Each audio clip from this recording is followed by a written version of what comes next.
एक गांव में एक धनी किसान रहता था। उसके पास बहुत जमीन थी।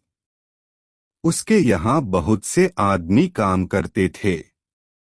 उस किसान के दो लड़के थे।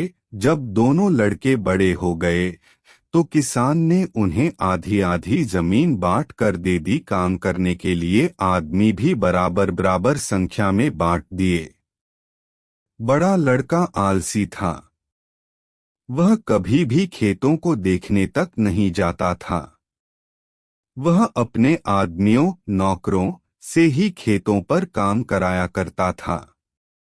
उसके आदमी मनमाना काम करते थे। वे समय पर न तो हल चलाते और न ही बीज बोते थे। उन आदमियों ने कभी भी खेती पर ध्यान नहीं दिया। इस प्रकार धीरे धीरे उसके खेतों की उपज घटकर बहुत कम हो गई और किसान का बड़ा लड़का निर्धन हो गया। किसान का छोटा लड़का बहुत परिश्रमी था। वह सुबह उठकर रोज अपने खेतों पर जाता और अपने आदमियों से कठिन परिश्रम कराता। छोटा लड़का खेतों पर स्वयं भी काम करता था। उसे देखकर उसके आदमी भी खूब परिश्रम करते थे। उसके खेतों में समय पर हल चलाया जाता, समय पर बीज बोए जाते और समय पर सिंचाई की जाती थी। इससे उसकी उपज दिनों दिन बढ़ती गई। धीरे धीरे कुछ ही वर्षों में वह बहुत धनी हो गया। एक दिन किसान ने अपने दोनों बेटों को बुलाया।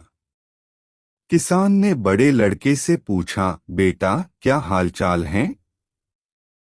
उसने कहा, पिताजी मैं निर्धन हो गया हूँ, मेरा भाग्य खराब है। फिर किसान ने अपने छोटे लड़के का हालचाल पूछा। छोटा लड़का मुस्कराकर बोला, पिताजी आपकी कृपा है, दिन दुगनी रात चौगुनी तरक्की हो रही है, बहुत आनंद आ रहा है।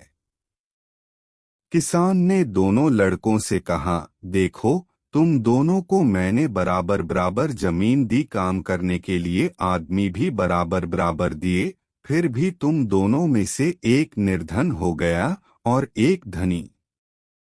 यह दोष तुम्हारे भाग्य का नहीं, परिश्रम का है। पिताजी की बात सुनकर बड़े लड़के को अपनी गलती का एहसास हो गया। उस दिन से वह भी रोज सुबह उठकर खेतों पर जाने लगा और ठीक ढंग से काम करने लगा। उसके खेतों की उपज भी बढ़ने लगी। इस प्रकार वह भी परिश्रम करके अपने छोटे भाई की तरह धनवान बन गया और आनंदपूर्वक जीवन व्यतीत करने लगा। कोई भी काम भाग्य के भरोसे नहीं छोड़ना चाहिए।